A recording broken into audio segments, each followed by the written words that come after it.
Welcome everyone here to ABC Action News at 4. I'm Paul Legrand. 20 people arrested and charged with election crimes, and 6 of them are from right here in Hillsborough County. It's part of the governor's new task force focusing on voter fraud. It's one of many changes underway this election cycle, and ABC Action News reporter Jada Williams today walking you through the rest.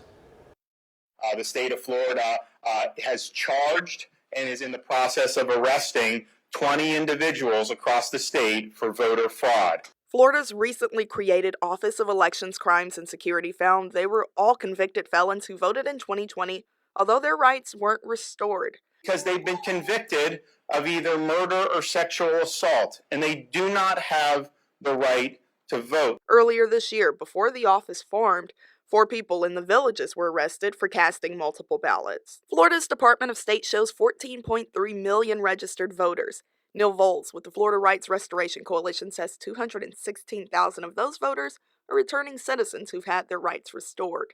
He says the responsibility for voting integrity lies in the government's hands. And we think that if we were to focus our efforts on creating a better data management system that would have real election integrity and be able to tell who is and is not an eligible voter on the front end, then we would save all this time and effort by law enforcement and the courts and others to try and prosecute somebody years later. The Office of Elections, Crimes, and Security is just the latest example of a shift in Florida elections. Florida banned volunteers and election workers from collecting ballots from homes.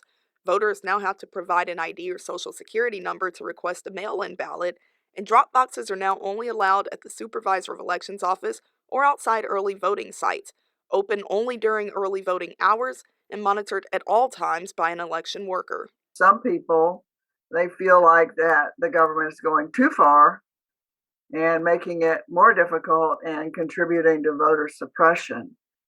But Floridians in general, in polls that have been taken after the election, generally think that our system of voting is pretty good. ABC Action News political analyst Susan McManus says change is common. With every election comes new issues and new problems, and so it's not unexpected that the legislature might tinker with the election reform. In Tampa, Jada Williams, ABC Action News. And responding to this earlier today, State Senator Jeff Brandes tweeted out, quote, "As the author of the bill implementing Amendment 4, it was our intent that those ineligible would be granted some grace by the state if they registered without intent to commit voter fraud." And with early voting underway, we wanted to make sure that you know exactly what you need before you cast your ballot. With this being a closed primary, you will only be able to vote for candidates in the parties that you're registered for.